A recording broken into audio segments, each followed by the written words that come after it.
অতি শ্ৰদ্ধাৰ সন্মানীয় মৰমৰ আমাৰ অতি শ্ৰদ্ধাৰ সন্মানীয় মৰমৰ সাংবাদিক বন্ধুসকল, পোনপ্ৰথমে মই আপোনালোকলৈ taekwondo martial art and sports association of আছামৰ তৰফৰ পৰা আন্তৰিক শ্ৰদ্ধা আৰু প্ৰণিপাত জ্ঞাপন কৰিছোঁ।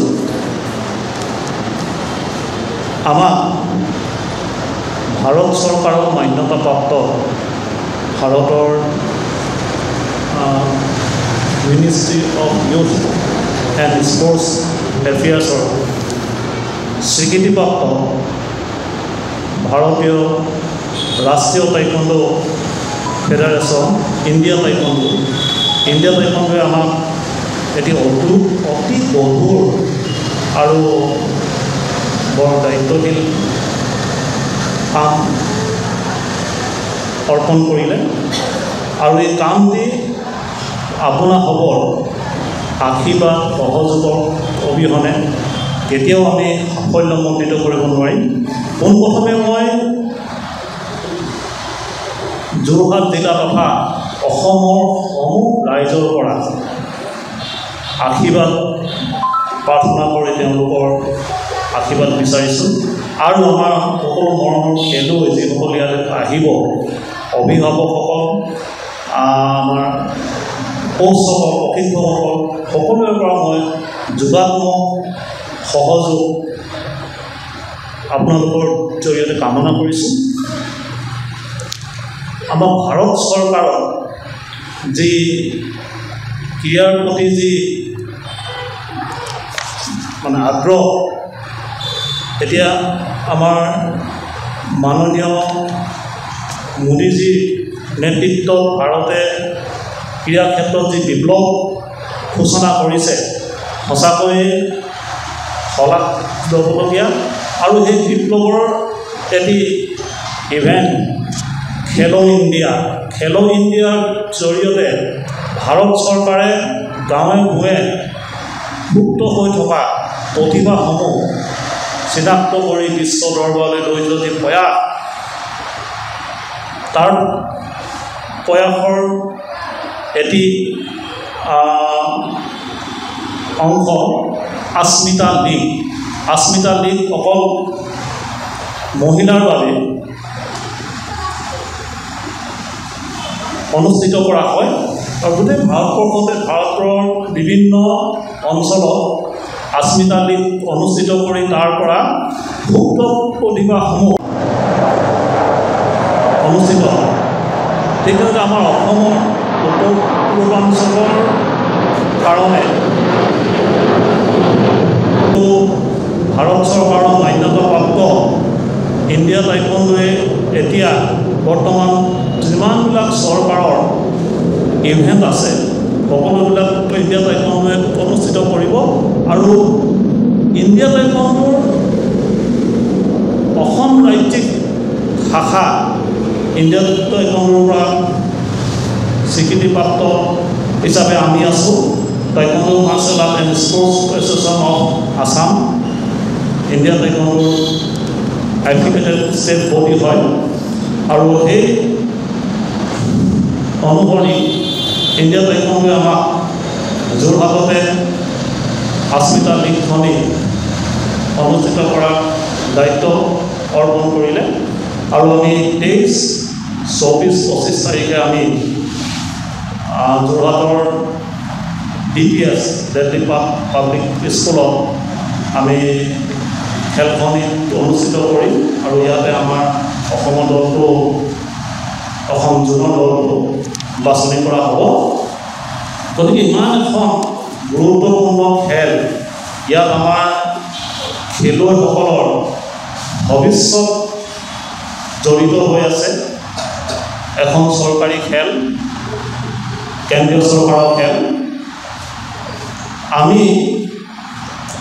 এই খেলখনি ইয়াত অনুষ্ঠিত কৰাৰ ক্ষেত্ৰত কিছু দুষ্ট চক্ৰৰ পৰা আমি অসুবিধা পাইছোঁ আমি শংকা প্ৰকাশ কৰিছোঁ তেওঁলোকে বিভিন্ন মাধ্যমে কোৱা শুনিছোঁ আমাক জনাইছে কিছু লোকে তেওঁলোকে খেলখনত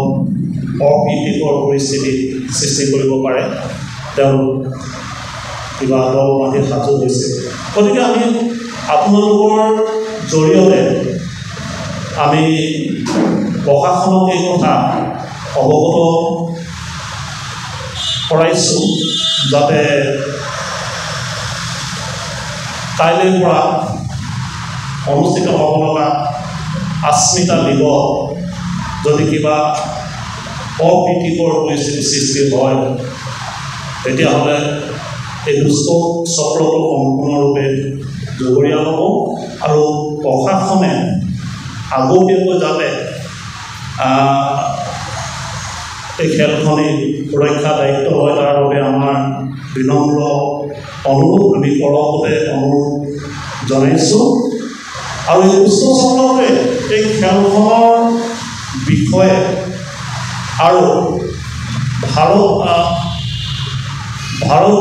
ভাৰত চৰকাৰৰ স্বীকৃতিপ্ৰাপ্ত ইণ্ডিয়া টাইকোণ্ডোৰ বিষয়ে বিভিন্ন ধৰণৰ আমাৰ taekwondo martial art and sports association আসামত লৈ যি অপপ্ৰচাৰ কৰিছে যি তথ্যহীন ভিত্তিহীনভাৱে যিবিলাক কথা মানে যিবিলাক কলাপ পকি আছে সেই কলাপবিলাক যিবিলাকে আচলতে বুজি পাইছে তেখেতলোকে হয়তো উপলব্ধি কৰিছে যে এইবিলাক কলা এতিয়া কথা হ'ল কি আমি taekwondo martial art and sports association of Assam ভাৰত চৰকাৰৰ মান্যতাপ্ৰাপ্ত ইণ্ডিয়া টাইকোণ্ডোৰ পৰা আমি এফিলিয়েটেড বডি হয় আৰু taekwondo martial art and sports association of আছামৰ গঠনৰ পটভূমি ইতিহাস নজনাকৈ মধ্যপ্ৰদেশপুৰত এইটো কলা হয় taekwondo martial art and sports association of Assam গঠন হৈছে একমাত্ৰ খেলুৱৈসকলৰ ভৱিষ্যতৰ কাৰণে খেলুৱৈসকলৰ ঊৰ্ধত taekwondo martial art and sports association of আছামত কোনো হ'ব নোৱাৰে ইয়াত খেলুৱৈসকলক লৈ আমি taekwondo martial art and sports association of Assam আমি গঠন কৰিছোঁ তেওঁলোকে আমাৰ ওপৰত আমনি কৰিছে যে আমি খেলুৱৈসকলক লৈ আমি ৰাজনীতি কৰোঁ আপোনালোকক আমি এই মঞ্চৰ পৰা অতি গৌৰৱেৰে আমি জনাইছোঁ যে ইণ্ডিয়া টাইকোণ্ডো হৈছে ভাৰতৰ একমাত্ৰ ফেডাৰেশ্যন যি নেকি খেলুৱৈসকলক লৈ কোনো ৰাজনীতি নকৰে মই বাৰম্বাৰ কৈ আহিছোঁ প্ৰতিখন আমাৰ সভাত কৈছোঁ প্ৰতিখন আমাৰ চেম্পিয়নশ্বিপত কৰিছোঁ আৰু এই কথা জ্বলন্ত স্পষ্ট মানে সকলোৱে দেখি আহিছে পাই আহিছে ইণ্ডিয়া টাইকোণ্ডো কোনো খেলুৱৈ কম্পিটিশ্যন নকৰে টাইকোণ্ডো খেলুৱৈ হ'লে ইণ্ডিয়া টাইকোণ্ডো আপুনি বিনা দ্বিধাই খেলিব পাৰে আমি যদি taekwondo martial art and sports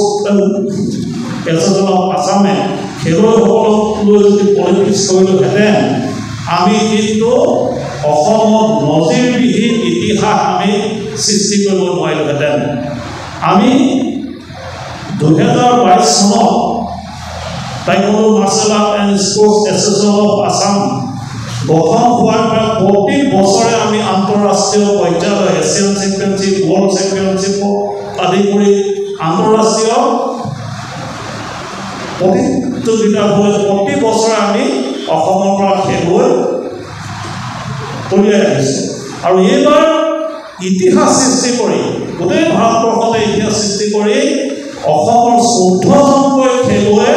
Asian championship খেলি আহিছে যদি taekwondo martial art and sports association of আছামে খেলুৱৈসকলক লৈ ফ'কাছ কৰিলেহেঁতেন ইমান আন্তঃৰাষ্ট্ৰীয় খেলুৱৈ সৃষ্টি কৰা সম্ভৱ হ'লহেঁতেন আগতে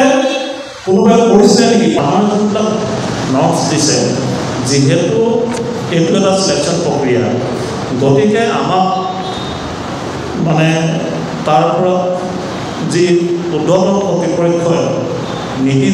নিৰ্দেশনা দিছে যে ইয়াত খেলুৱৈসকল সম্পূৰ্ণ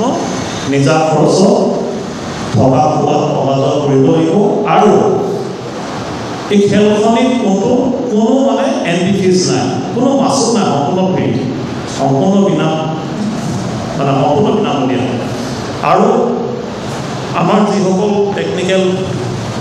অফিচিয়েল আছে সেইখিনি ব্যৱস্থাপনা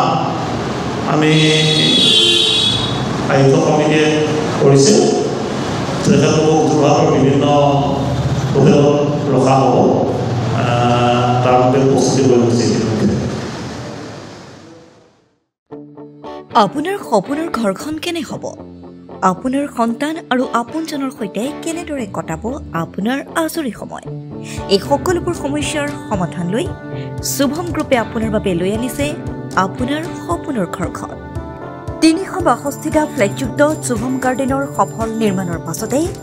20 বছৰৰ ভৰসা, 16টা প্ৰজেক্ট, 28 লাখ বৰ্গফুটৰ সম্পূৰ্ণ নিৰ্মাণ আৰু 15 লাখ বৰ্গফুটৰ চলিত প্ৰকল্প নিৰ্মাণৰ অভিজ্ঞতাৰে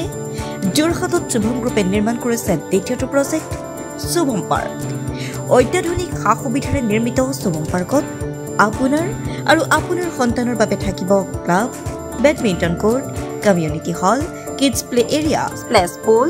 আৰু জিম ক্লাব। প্ৰতিটো ব্লকত থাকিব 2.5 BHK, 3 BHK, 3.5 BHK ফ্লেট। লগতে থাকিব আপোনাৰ আৰু আপোনাৰ আপোনজনৰ প্ৰাপ্তিৰ সাহী। আজিয়ে বুক কৰক আপোনাৰ সপোনৰ ঘৰখন। যোগাযোগ কৰক 6003301010 নম্বৰত। আমাৰ ঠিকনা সোণাৰীগাঁও, তৰাজান, যোৰহাট 785001। 6000ৰো অধিক বাসিন্দাৰ ভৰসা শুভম গ্ৰুপ।